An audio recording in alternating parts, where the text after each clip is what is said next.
Hello.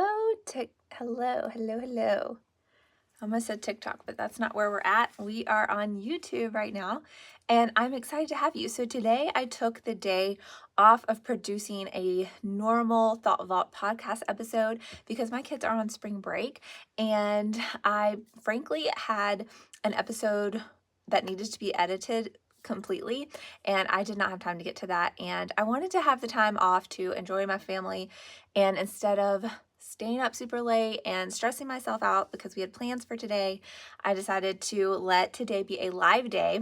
And I'm excited about this because I love being able to interact with people that are actively listening to what I'm talking about. And today's topic is, where are you camping out?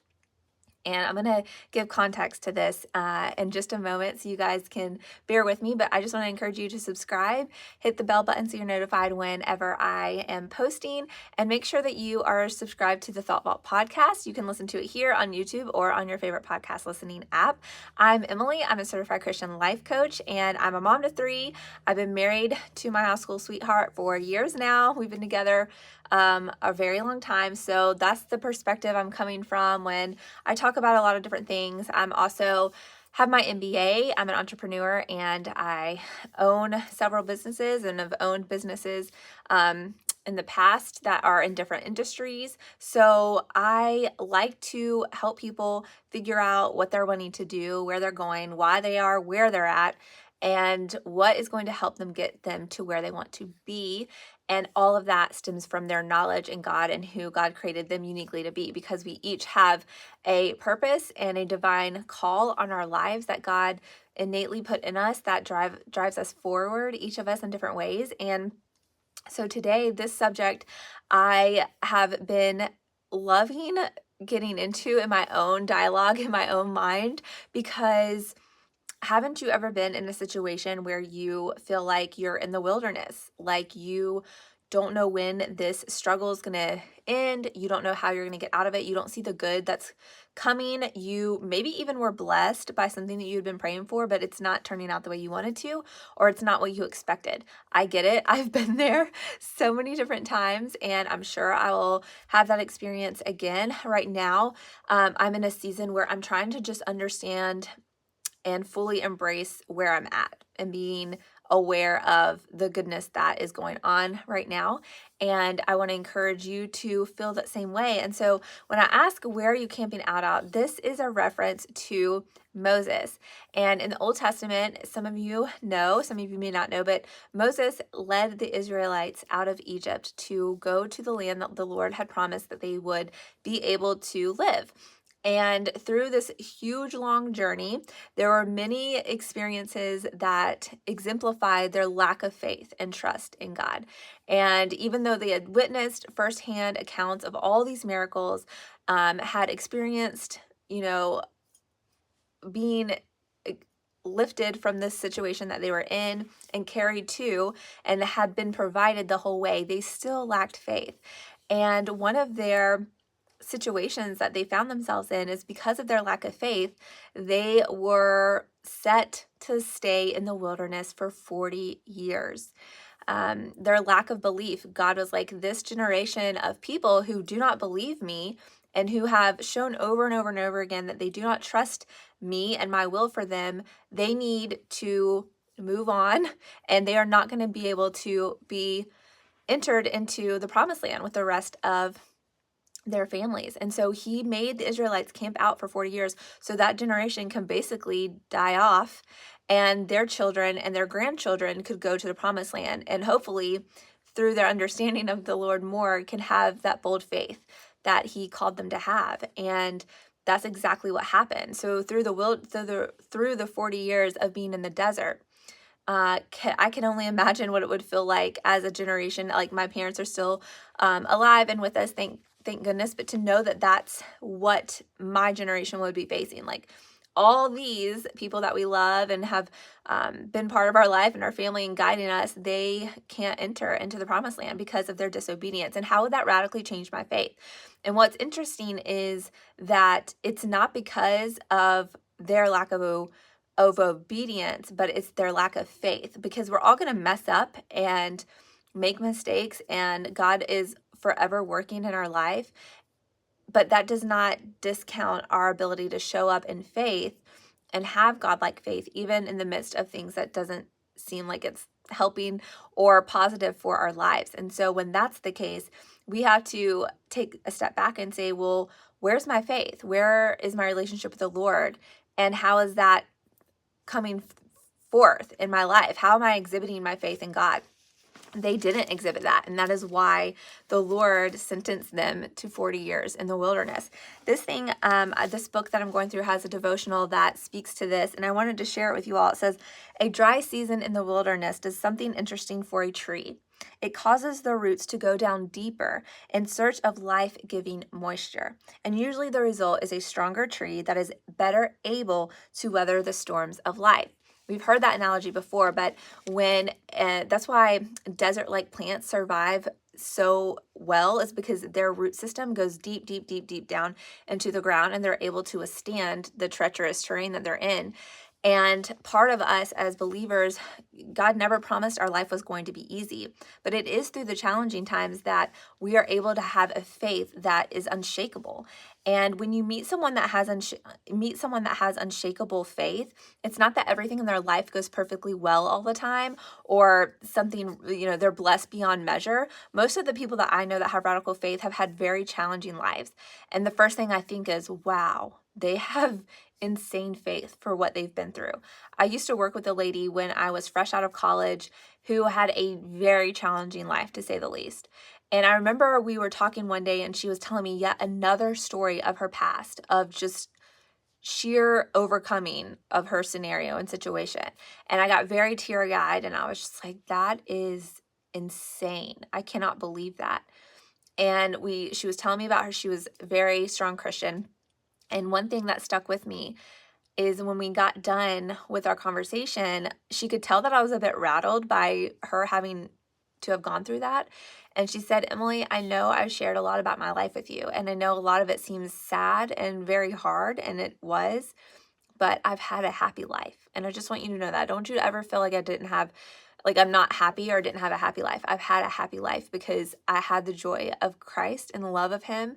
And through all the hardship that I've faced, that has been the beacon that has given me so much strength, so much fulfillment. And in spite of my circumstances, I feel like I've led a wonderful life and have had a wonderful life. And it just struck me because clearly on my face, I must have been showing like, I cannot believe this right now.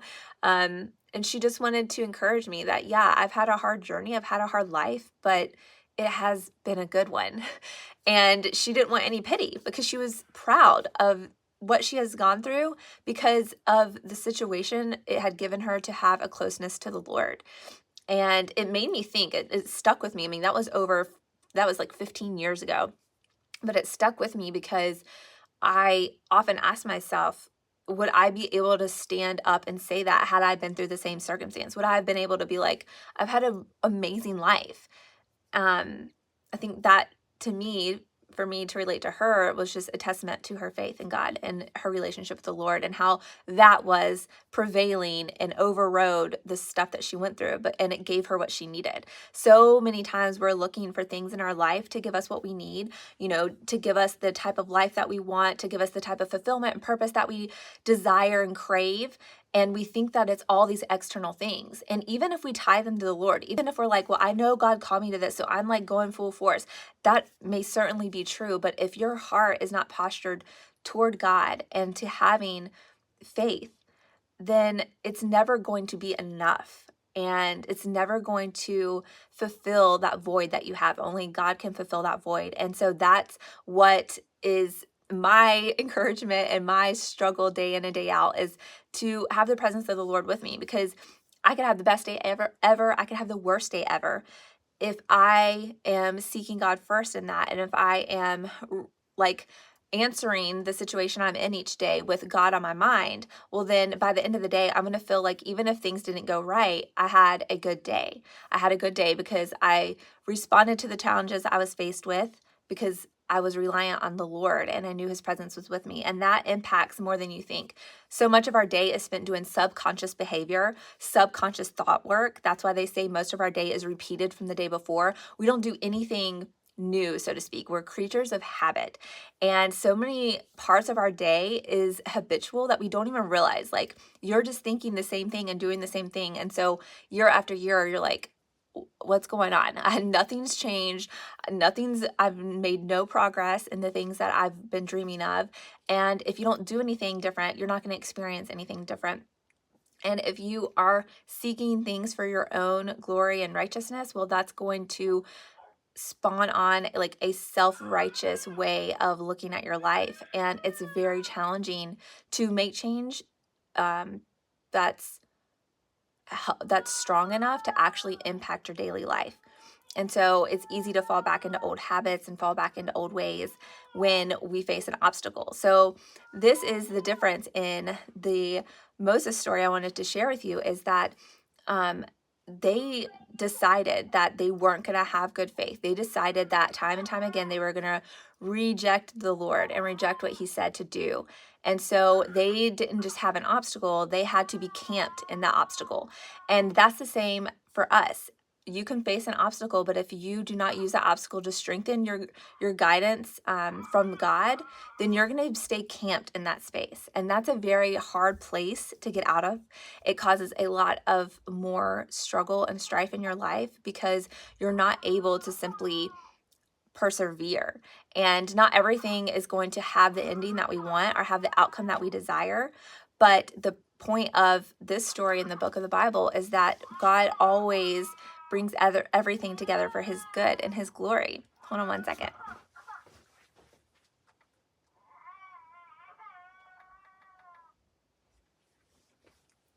Okay, I had to tell my husband to get the baby. But so that is one thing that when we are able to have an understanding of what obstacle we're facing and where our faith lies in the obstacle, we're truly able to see where God may be leading us. And so the scripture says that in this story, they knew that it wasn't going to be until that generation had passed for their lack of faith that the new generation would get to experience the promised land.